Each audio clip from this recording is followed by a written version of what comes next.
আপনাদের আশীর্বাদ চাই, আপনাদের সহযোগিতা চাই, আপনাদের সমর্থন চাই, আপনাদের ভোট চাই। আজ আমরা কোন পশ্চিমবঙ্গের বাসিন্দা? তৃণমূল কংগ্রেস যে প্রতারণা করেছে, যে বিশ্বাসঘাতকতা করেছে, আর যদি তৃণমূল কংগ্রেস ক্ষমতায় থাকে, এটাকেও বাংলাদেশ বানিয়ে ফেলা যায়। সরাসরি ভোট চাইছে একটা নির্দিষ্ট রাজনৈতিক অধিকার থেকে, যে অধিকার পশ্চিমবঙ্গের মানুষ আমাদের দিয়েছেন। 2021 সালে আমরা মানুষকে বলেছিলাম, আমরা তৃণমূল নামক অভিশাপ থেকে পশ্চিমবঙ্গকে মুক্তি দিতে চাই, আমরা এ রাজ্যে বিজেপির সরকার তৈরি করতে চাই। কিন্তু মানুষ আমাদের বিরোধী দলের আসনে বসিয়ে দিয়েছিলেন। কিন্তু তার সঙ্গে সঙ্গে একটি ঐতিহাসিক তাৎপর্যপূর্ণ ঘটনা ঘটে, যে পশ্চিমবঙ্গের মেরুকৃত রাজনীতির ধারাবাহিকতা বজায় রেখে পশ্চিমবঙ্গের মানুষ একটি নির্দিষ্ট বাইনারি তৈরি করে দেন, যে তৃণমূল বনাম বিজেপি। তৃণমূলকে যদি হারাতে পারে, বিজেপি হারাতে পারবে। শতাব্দী প্রাচীন দুটো রাজনৈতিক দল, ভারতের কমিউনিস্ট পার্টি, মার্ক্সবাদী এবং ভারতের জাতীয় কংগ্রেসকে পশ্চিমবঙ্গ বিধানসভায় শূন্য করে দিলেন। আর সেই অধিকার থেকেই আজকে বলছি, আপনাদের আশীর্বাদ চাই, আপনাদের সহযোগিতা চাই, আপনাদের সমর্থন চাই, আপনাদের ভোট চাই। তিনি বলেছিলেন, পাহাড় হাসছে, জঙ্গল হাসছে। আজকে দীর্ঘ পথ অতিক্রম করে আসবার পর দার্জিলিং এ তৃণমূল কংগ্রেস নেই, আলিপুরদুয়ারে তৃণমূল কংগ্রেস নেই,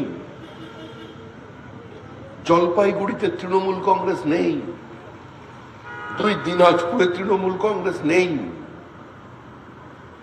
মালদায় তৃণমূল কংগ্রেস নেই। তৃণমূল কংগ্রেসকে উত্তরবঙ্গের মানুষ প্রত্যাখ্যান করে দিয়েছে, কারণ উত্তরবঙ্গের মানুষের প্রতি তৃণমূল কংগ্রেস যে প্রতারণা করেছে, যে বিশ্বাসঘাতকতা করেছে, সেই জন্য এই নির্বাচনে তৃণমূল কংগ্রেসকে তারা শূন্য করে দিচ্ছে গোটা উত্তরবঙ্গে। আজ আমরা কোন পশ্চিমবঙ্গের বাসিন্দা? গোটা পশ্চিমবঙ্গটা একটা পরিযায়ী শ্রমিকের রাজ্য হয়ে গেছে। এখানে সমস্ত কিছুই পরিযায়ী। আমাদের এখানে মেধা পরিযায়ী, আমাদের শ্রমিক পরিযায়ী, আমাদের কৃষক পরিযায়ী, আমাদের পুঁজি পরিযায়ী, আমাদের শিল্পপতি পরিযায়ী। ৭৯,০০০ কারখানার দরজায় তালা লেগেছে গত 15 বছরে। 1016টা কোম্পানি এই মুহূর্তে লিকুইডেশনে আছে। ৬৩০০-র বেশি কোম্পানি এই রাজ্য থেকে তাদের হেডকোয়ার্টারকে অন্য রাজ্যে নিয়ে চলে গেছে। ১৪,৬০,০০০ শিক্ষিত তরুণ তরুণী কাজ করছে বেঙ্গালুরুতে, কারণ এ রাজ্যে কর্মসংস্থানের সুযোগ নেই। আজকে বেঙ্গালুরুর দ্বিতীয় কথ্য ভাষা বাংলা হয়ে গিয়েছে। ৪২ লক্ষ পরিযায়ী শ্রমিক। চাল উৎপাদনে আমরা ছিলাম ১ নম্বরে, আমরা এখন পৌঁছে গেছি তৃণমূলের নেতৃত্বে সফলভাবে ৩ নম্বরে। আমাদের উপরে চলে গেছে উত্তরপ্রদেশ, তেলেঙ্গানাও আমাদের টপকে দিয়ে চলে গেছে। মুখ্যমন্ত্রী বিজিবিএস এর মঞ্চে যারা দাঁড়িয়ে বলেন, এত ভালো শিল্প বান্ধব পরিস্থিতি অতীতে কোনোদিন তৈরি হয়নি, তাদের 10 বছরের ব্যালেন্স শিট দেখুন। তারা বিনিয়োগ করছেন উত্তরপ্রদেশে, বিনিয়োগ করছেন উত্তরাখণ্ডে, বিনিয়োগ করছেন আসামে, বিনিয়োগ করছেন উড়িষ্যায়। এক অদ্ভুত পরিস্থিতির জন্ম দিয়েছে তৃণমূল কংগ্রেস। বিভাজনের রাজনীতি আজকে পশ্চিমবঙ্গকে এমন জায়গায় দাঁড় করিয়েছে যে মানুষ মনে করছে, আর যদি তৃণমূল কংগ্রেস ক্ষমতায় থাকে, এটাকেও বাংলাদেশ বানিয়ে ফেলা যাবে। ফিরহাদ হাকিম তিনি বলছেন প্রকাশ্যে দাওয়াতে ইসলামের কথা।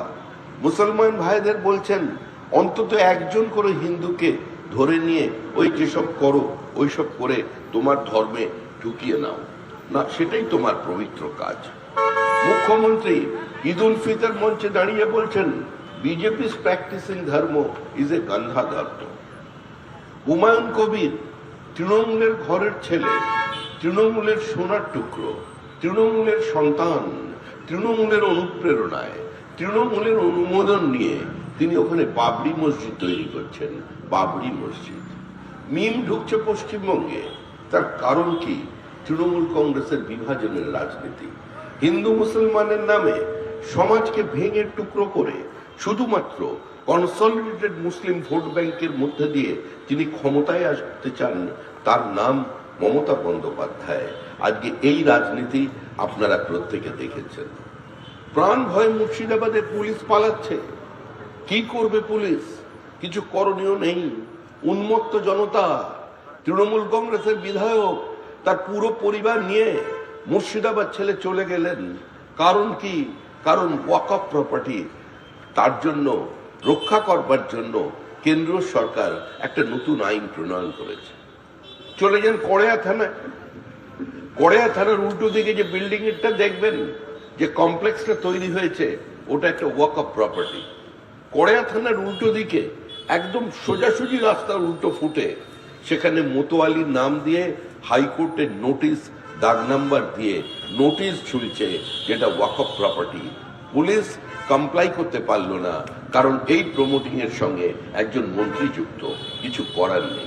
বাংলা হান্টের আরো খবর দেখতে নজর রাখুন। বাংলা খবর মানেই বাংলা হান্ট।